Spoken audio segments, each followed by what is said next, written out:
salvation, and that is to kneel at the foot of the cross of Jesus Christ, confessing.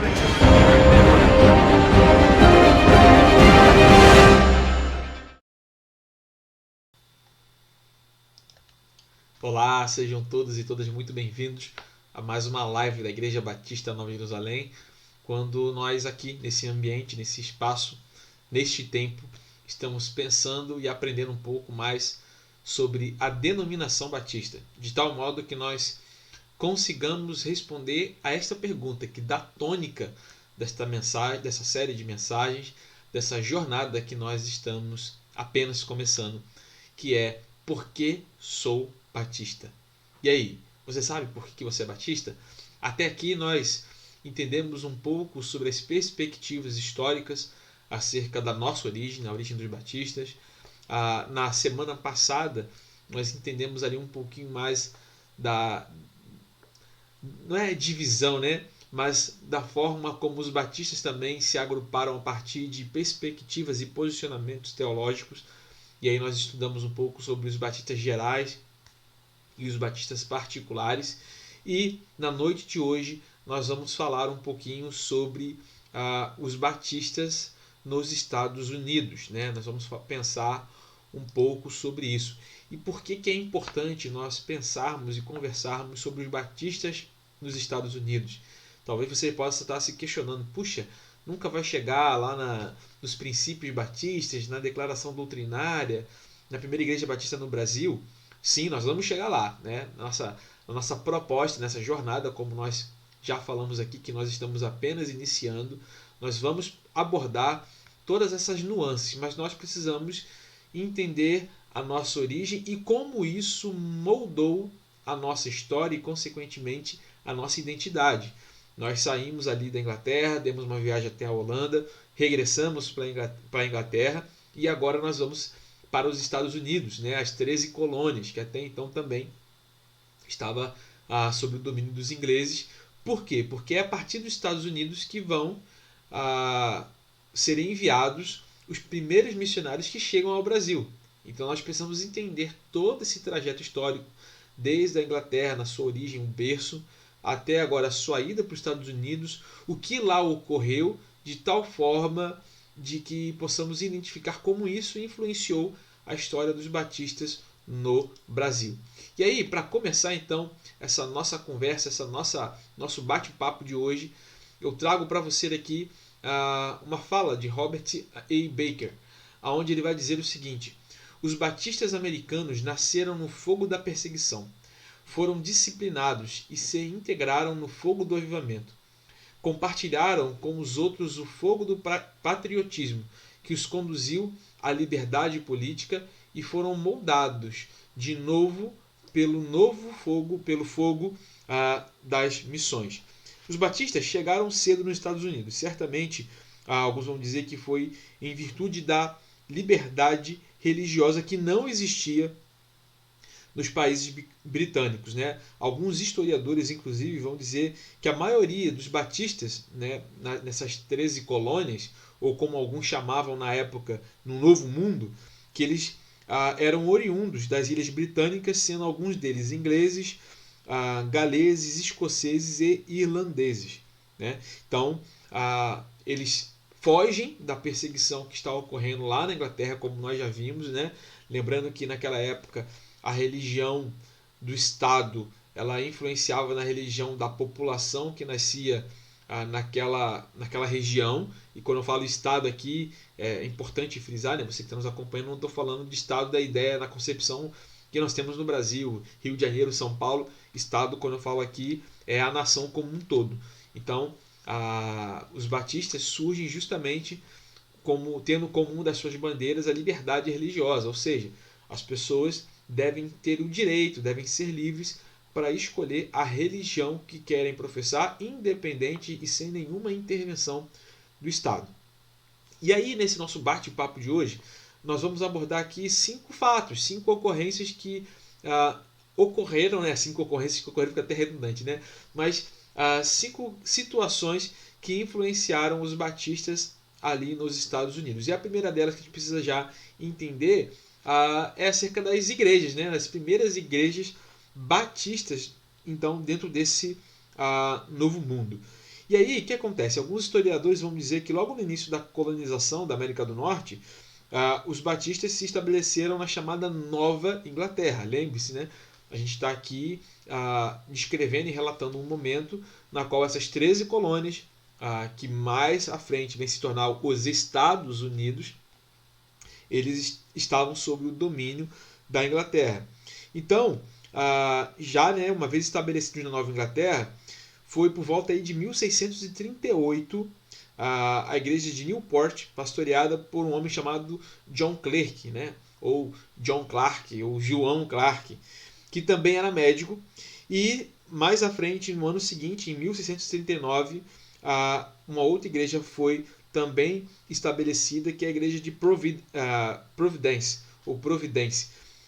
cujo líder foi Roger Williams. E ambas essas igrejas foram plantadas justamente nessa região aí que você pode ver bem na projeção, chamada Rhode Island. E o que acontece?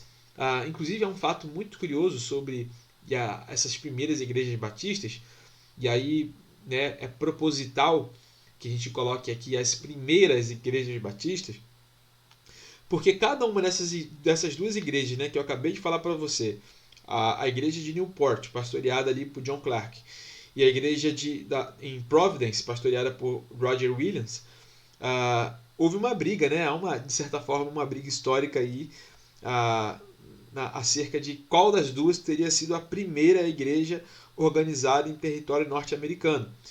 E por que essa discussão existe, né? Muito dessa discussão se dá porque os primeiros documentos da igreja de Newport, aquela que foi estabelecida ali em 1638 por John Clark, os documentos dessas igrejas foram perdidos, né? Então só havendo registro delas a partir de 1648, ou seja, 10 anos depois. E aí, na legenda dessa foto, a gente vê então a primeira igreja batista na América em Providence, né, mediante agora essa informação que eu trouxe para vocês, organizada em 1638 por Roger Williams. E aí você observa, né, a arquitetura, né? O atual edifício foi construído em 1775 e foi a primeira igreja batista a ter um campanário e um sino, né? Lembra muito a arquitetura também proveniente ali, justamente a influência, né, da Igreja Católica. Então a gente precisa entender e perceber como se deu e por que se deu a ida dos batistas para aquele país que hoje nós conhecemos como sendo os Estados Unidos. E ali é interessante também você ter essa informação de que eles vão para lá fugindo da perseguição, mas uma vez que a Nova Inglaterra, né, as 13 colônias, ainda estão sob o controle da Inglaterra propriamente dita, então para fazer culto ou coisas do gênero, era necessário um alvará, uma permissão para celebração de culto. Então, de certa forma, ainda assim, mesmo tentando fugir da perseguição, os batistas, quando chegam ali nas 13 colônias, né, na Nova Inglaterra, nesse novo mundo, ainda assim eles têm que lutar para terem o direito, né, de conseguir aí ter a liberdade de culto. E aí, com isso, a gente começa a entender por que, né, essa ideia, esse princípio, esse valor da denominação batista acerca da liberdade religiosa é tão importante para nós. Porque, veja, ao longo de toda a nossa história, ao longo de toda a nossa trajetória, a falta da liberdade religiosa, o fato de não ser respeitada a individualidade das pessoas, isso ocasionou muitos problemas, né? Muitos embaraços, muitos empecilhos para que os batistas pudessem ali, então, dar vazão à sua fé, cultuar a Deus de maneira livre, né? Então, é justamente esse contexto histórico que vai tornar esse princípio, esse valor, algo primordial para a nossa denominação e, consequentemente, para a nossa fé. O segundo aspecto que a gente precisa entender, então, que eu acabei já de trazer para você, é que houve então uma continuação da luta pela liberdade religiosa. E nessa imagem que eu trouxe para você é uma escultura de Thomas Jefferson, né? E aí você vai entender porque está aí a imagem dele e juntamente aí com essa fala. O preço da liberdade é a vigilância eterna. O preço da liberdade é a vigilância eterna. O que acontece? Ainda nesse começo, né, mediante o controle, o domínio, a verificação do governo da Inglaterra, mais à frente é emitido um alvará, né, no governo de Carlos II, e que, de alguma forma, ele traz ali um ato de tolerância. Mas esse ato de tolerância não foi necessariamente um ponto final da perseguição, né, que ocorria ali com os dissidentes. Então, o que acontece? Um grupo de homens, né, vai se levantar justamente para pleitear, combater a opressão que estava a ocorrer justamente em virtude deles não poderem celebrar a Deus da forma como entendiam, né, realizar o seu culto. Então a perseguição contra os dissidentes, a partir de 1667, levou os batistas a acreditarem que a liberdade religiosa só seria alcançada com libertação política. E aí você então começa a entender porque eu trouxe essa imagem de Thomas Jefferson. Eles chegaram à seguinte conclusão: olha, para a gente conseguir realmente ter o direito de cultuar a nossa maneira, por assim dizer, a gente vai precisar mudar a estrutura de poder. E para mudar a estrutura de poder, a gente precisa, de alguma forma, ter uma influência, um engajamento político. E foi isso, então, que conduziu a encaminhar um famoso memorial à Convenção de Virgínia, propondo uma completa independência política da Inglaterra e o início da liberdade religiosa na colônia. Então, olha que interessante. Foi um grupo de batistas que agora, por entender e perceber que assim, olha, a gente só vai conseguir ser livre se a gente tiver uma influência no contexto político. Então eles agora fazem um documento e nesse documento, né, como eu acabei de falar para você aqui, esse memorial, eles encaminham esse memorial à Convenção de Virgínia, propondo justamente isso, uma independência política e o início da liberdade religiosa na colônia. E esse documento, inclusive, identificou os batistas de Virgínia com os ideais patrióticos, né? Uma coisa que a gente observa que fica muito patente, né, na cultura norte-americana. Você vê isso aí nos filmes, até porque eles fazem questão de trazer esse valor da nação, que é o patriotismo, né? Você vê a bandeira, as imagens do Capitão América, enfim, né? Você tem inúmeras aí situações onde fica muito claro esse senso de patriotismo. Mas isso, observe, tem a ver conosco, enquanto batistas. E isso fez o que ocorreu, né? Quando os batistas fazem esse memorial, esse documento, isso acabou fazendo com que os ingleses considerassem os grupos dos batistas como o ninho das rebeliões.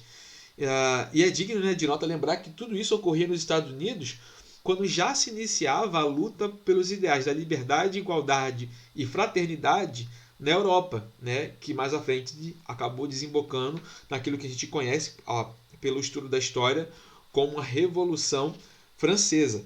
Então, nesse mesmo período que os batistas estão aqui brigando e entendendo agora que essa liberdade ela precisa ter um engajamento político para que ela possa ser desfrutada, conquistada, nesse mesmo tempo, na Europa, começa ali esse movimento que vai culminar na Revolução Francesa. E aí, bem, dito isso, né, você pode perguntar, mas tudo bem, onde é que entra Thomas Jefferson nesse negócio? Então, o que acontece? Em Virgínia, a igreja oficial só deixou de existir em 1787.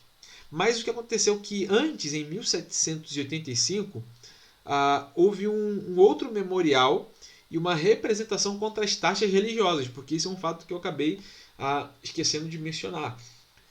Além do governo exercer um certo controle sobre a religião, ainda assim, nas 13 colônias, os religiosos que lá estavam, eles tinham que pagar uma taxa, que era uma taxa religiosa, ao governo. E isso, obviamente, né, se a gente parar para pensar, né, quem é que gosta de pagar imposto? Então, a grande questão é que isso se torna um fator a mais na insatisfação e na briga dos batistas, justamente para que eles pudessem desfrutar de liberdade religiosa. E aí, em dezembro, né, de 1785, foi aprovada a Declaração de Liberdade Religiosa de quem? De Thomas Jefferson, né? Graças ao esforço, obviamente, do grupo de dissidentes que eram vítimas da perseguição, e dentro desse grupo nós tínhamos os batistas. Então observa a influência que os batistas têm no contexto norte-americano, já ali na sua gênese, né, na sua trajetória. Lembrando, ainda não é os Estados Unidos da América.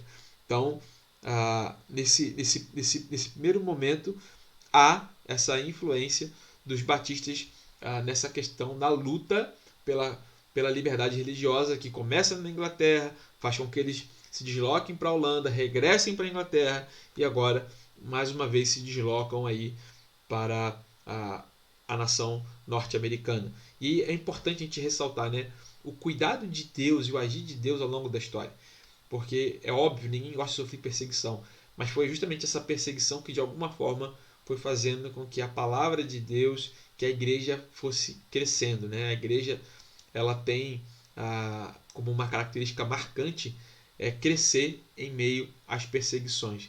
Então, um outro ponto muito, muito importante a gente entender é que, assim como nós vimos, né, as primeiras igrejas batistas nos Estados Unidos, vimos agora que houve aí uma luta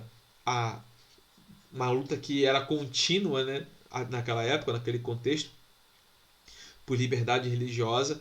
Nós vemos então que agora existe um outro fator também muito importante, que são os avivamentos, né? De certa forma, um despertar missionário. Então, é importante a gente lembrar, a gente até comentou isso aqui um pouquinho, que entre aí 1736 e 1737, o trabalho do jovem missionário anglicano na Geórgia, chamado John Wesley, despertou o início de um avivamento que logo se espalhou pela Inglaterra e, consequentemente, nos Estados Unidos. Então, esse ímpeto missionário ele foi fortalecido a partir de 1739 com as pregações do popular evangelista calvinista George Whitefield. Então, assim, a gente começa a observar que esse movimento missionário, esse movimento de avivamento, por assim dizer, ele começa a se espalhar na Inglaterra, né, contexto da Europa, e ele também influencia ali os Estados Unidos, né, a nação norte-americana. E aí, dentre os muitos nomes que nós poderíamos trazer aqui para falar acerca, né, desse despertar missionário, eu fiz questão de trazer aqui para vocês a Adoniram Judson, e na foto ali sua esposa também, a Anna Judson, com ele. E se você não conhece a história de Adoniram Judson, né, e Anna, o nome dela, se me engano, é Anna Hasseltine Judson, eles foram considerados, né, eles foram nomeados como missionários congregacionais na Índia. E aí é muito interessante quando a gente para estudar a nossa história, é que em dado momento eles resolveram, né, Adoniram Judson, juntamente com a sua esposa Ana, eles decidem estudar sobre a doutrina do batismo, justamente para combater os batistas que atuavam já ali na Índia sob a liderança de William Carey ou Guilherme Carey. E aí eles se debruçam para estudar sobre a questão do batismo, e aí acabam que eles se convencem, né, de que o batismo deve ser feito, ministrado por imersão, e aí faz com que eles se tornem batistas, e aí eles vão para a Birmânia, né? Eles já haviam ido para a Índia, mas muito da história deles se dá ali na região da Birmânia. Inclusive, eu vou ver se eu consigo colocar aqui na descrição desse vídeo um link para que você possa assistir um pequeno filme, né, sobre a vida de Adoniram Judson. Vale muito a pena você assistir. E aí olha que interessante o que ele vai dizer, né? Muitos crentes consagrados jamais atingirão os campos missionários com seus próprios pés, mas poderão alcançá-los com seus joelhos. Olha que frase maravilhosa. Muitos crentes consagrados jamais atingirão os campos missionários com seus próprios pés, mas poderão alcançá-los com seus joelhos. Então veja, o ímpeto missionário, o amor por missões também é uma característica, é o DNA dos batistas, assim como deve ser de todo e qualquer cristão, né? Como disse o príncipe dos pregadores, um pastor batista, a Charles Spurgeon, todo cristão ou é um missionário ou é um impostor, mas apenas para que a gente possa observar que esse movimento ele começa a influenciar a Igreja Batista, né, a denominação batista ali nos Estados Unidos.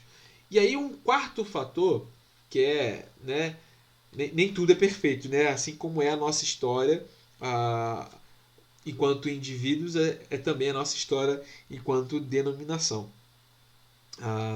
Então, existem várias situações, houveram, na verdade, situações de divergência, né? Algumas controvérsias. E por que elas primeiro ocorreram, né? Algumas delas.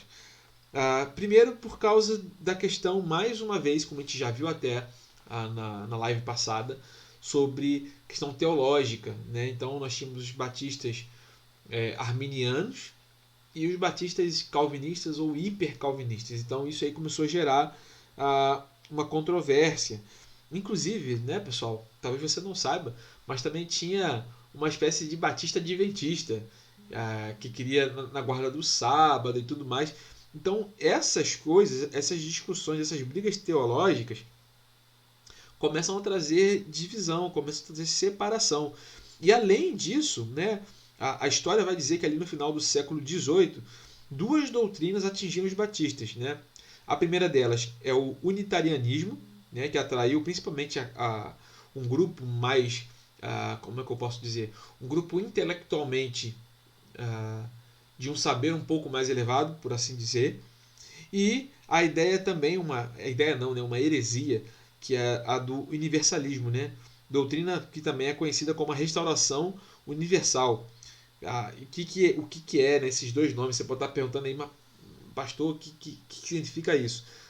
O universalismo, né, é justamente a ideia de que após um período de tormento, né, no inferno, todas as pessoas seriam, mediante um favor divino, restauradas e iriam para o céu. Então, isso começou a ser defendido e aceito por alguns grupos de batistas.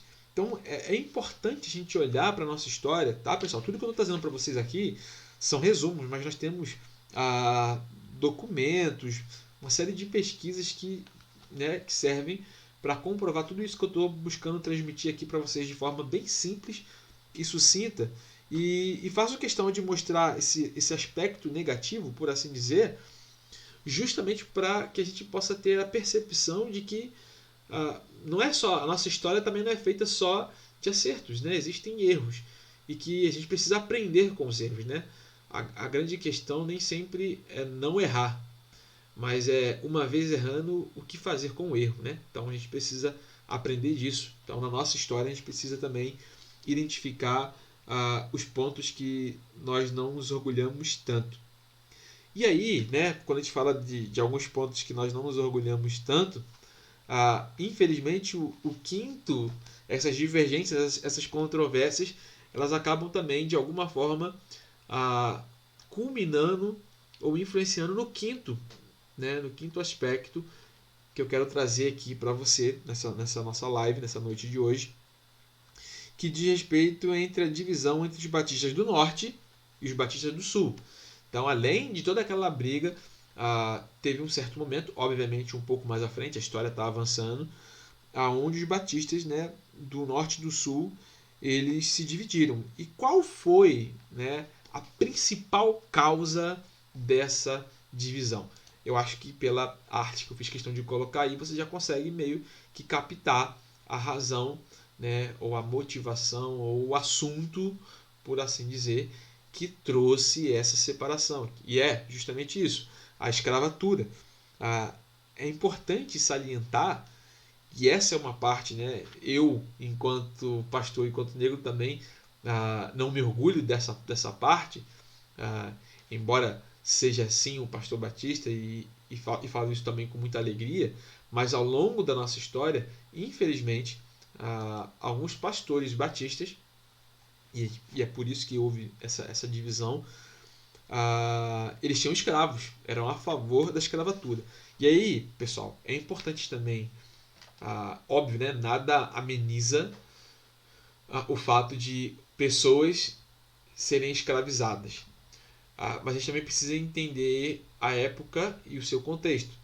Então, quando a gente fala da denominação batista de maneira específica, é importante salientar de que esse pilar, né, por assim dizer, tão importante para nós, da liberdade, da separação de igreja e Estado, acabou gerando um efeito colateral porque serviu de argumento para o não combate, o não posicionamento dos batistas, ou de parte deles, quanto à prática da escravidão, contra a escravatura.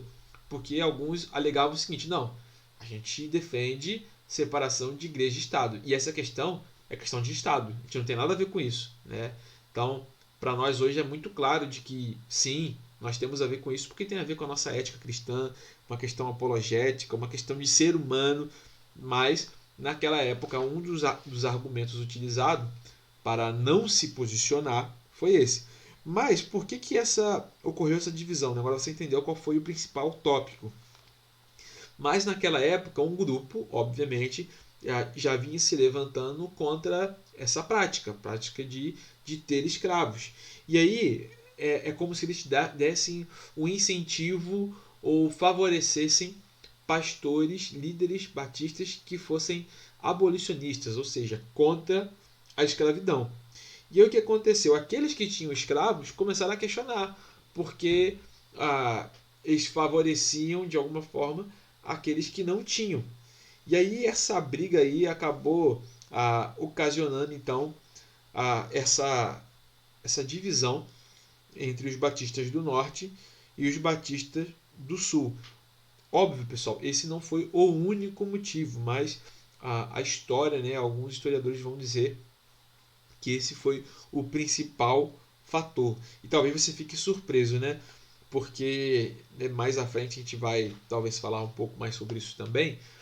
E você vê até mesmo na arte que eu elaborei aqui para essa série, a gente tem uma referência não apenas na denominação, mas na história da humanidade, que é o pastor batista Martin Luther King. Você vai lembrar que ele era negro e ele justamente foi morto por defender a liberdade, a igualdade, sobretudo no aspecto racial. Mas na história, né, os próprios batistas, uma parte dos batistas, por assim dizer, né, a gente precisa também, a gente não pode englobar, generalizar, mas uma parte dos batistas, eles tinham escravo. E essa parte era a parte que estava localizada no sul, né? Então, no norte a gente tinha um certo desenvolvimento, nos Estados Unidos, e no sul se tinha região um pouco mais agrícola, e era nessa região que muitos batistas, muitos líderes, pastores batistas, eles tinham escravos. E é interessante que essa discussão ela foi levada para uma espécie de assembleia, e aí, no primeiro momento, ali por volta de 1841, essa discussão foi adiada. E aí, em 1844, lá na Filadélfia, o número de representantes do Sul foi proporcionalmente menor do que o do Norte, né? Porque lembra, já está tendo essa celeuma aí, essa divergência entre os batistas do Norte e os batistas do Sul. E aí, infelizmente, né, alguns historiadores vão relatar que não houve uma decisão satisfatória sobre o assunto. E, eu fico rindo, né, contando isso para você, embora não seja um episódio que nos alegre, mas o motivo do meu riso é de que essa é uma característica nossa, ainda nos tempos de hoje, né?